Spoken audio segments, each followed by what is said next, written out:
Hey guys, welcome back to my channel. If you're new here, my name is Carmony. I post dog mom content, Disney content, lifestyle content about living in Charlotte. But today I'm gonna go over 3 of my biggest tips on how you can crate train your puppy. We brought home a giant schnauzer puppy about a month and a half ago. He is now 3 months old and he is completely crate trained. He loves his crate, so here are some tips on how I did that. I have crate trained 2 puppies now, and this is just what I found works best for me and what worked for my dogs. You're going to need 4 different things to start out. The first and most important thing you'll need is a crate. Obviously, we have the large Diggs Revel crate, which I could not recommend more. And I love this crate. It has a little puppy divider in there, as you can see. Highly recommend getting a crate that's going to be big enough for your dog in the long run, but you also need a puppy divider. The puppy divider right now is kind of wonky. My dog scooted out of the way. A couple of reasons why I really love this crate. One is the door.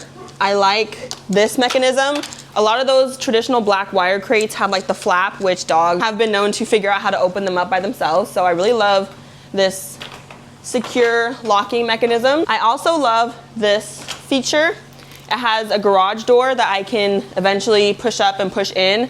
I can't do that right now because of the puppy divider, but eventually I will. There's also a tray down here that you can easily like slide out and slide back in if you need to clean it. You're also able to undo the clips at the top and open this part up if you want to like drop treats in. There's also a little pad I'm going to put right here. Again, right now, we're not in the clear yet when it comes to potty accidents. He's pretty much potty trained, but there's still accidents sometimes. He's also a big chewer, so I don't want him to chew up that crate pad. The second thing I would recommend getting is a playpen. So this playpen we just purchased on Amazon. It, extends to go around the crate, so that way he has a little area right here as well. This is super helpful when, the puppy is first learning about the crate. For the first couple of days, what I'll do is I will have the crate in there, I'll have the puppy in the playpen, and I'll just leave all the doors to the crate open. So the puppy can go in, go out whenever they please. This really helps the puppy to learn that he's not just gonna be shut and locked in the crate and confined to that little space. I allow him time to kind of go in as he pleases and whatnot. At night when it's time for bed though, I do put him in the crate, close the door, but kind of throughout the day and stuff, he'll be in this playpen area, so he has access to the crate if he wants, he can come out of it if he wants, all that kind of stuff. I think having this playpen really helps the puppy to kind of like trust you with the crate, to trust that you're not just gonna throw him in there, slam the door, leave him in there for hours on end by himself. My puppy is 3 months old, so I use the playpen multiple times every single day. At this point, he chooses to go in his crate, so I'll leave the crate door open, I'll put him in the playpen, and he'll just go and lay in the crate with the door open. The third thing you'll need, or things plural, are some Enrichment Toys. These are lick mats. Also a little Kong. I love West Paw topples as well. I use these religiously. I'll put them in his crate.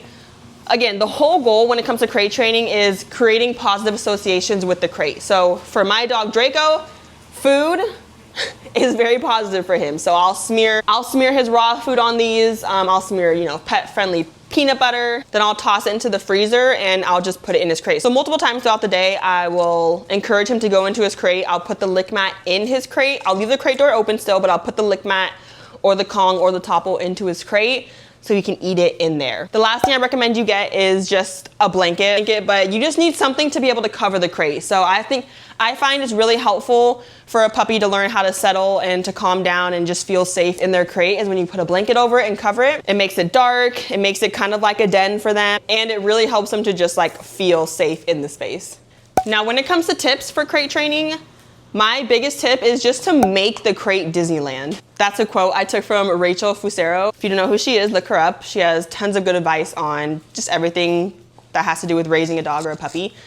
But basically make the crate Disneyland. So provide all of their favorite things in the crate. For the first, month, we still do this. Honestly, I would say for the first few months, feed them everything in their crate. Their treats, their enrichment toys, their food, their breakfast, their dinner.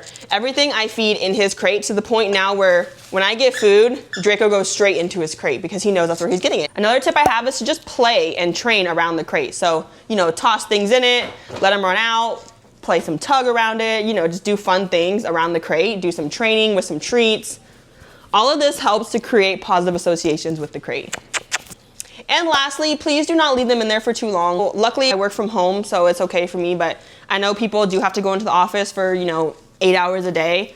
If that's the case, please get a dog walker, a pet sitter to come over and let your puppy out. Please do not leave them in the crate for longer than like 3 to 4 hours at a time, I would say, if you can help it. I know there's different circumstances and situations. For a young puppy, I would recommend to try to not leave them in the crate for longer than 4 hours at a time. And honestly, you can start in small increments. So you can put them in the crate for, you know, a couple minutes at a time, let them out, close the door again for a couple minutes at a time. Once they're quiet, let them out. Just know though that they will cry. For the first, you know, couple days to like a week, they will cry in the crate.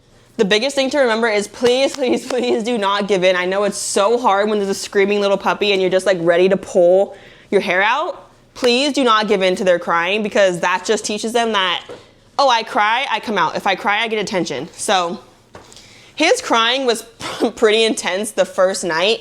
After the first night though, he learned pretty quickly and it's been fine since. I will say there are some puppies who are gonna cry more than others. Obviously, use your best judgment. If you feel your puppy is severely in distress, please don't traumatize them anymore. But for the most part, puppies are gonna try and cry to get out, but they will be okay. Yeah, those are my crate training tips. If you have any tips to add, please leave them in the comments. I really hope this helps at least someone out there, because I know the crate training process can be so daunting. Hang in there, it'll be okay. Your puppy will learn to love their crate. Talk to y'all later, bye.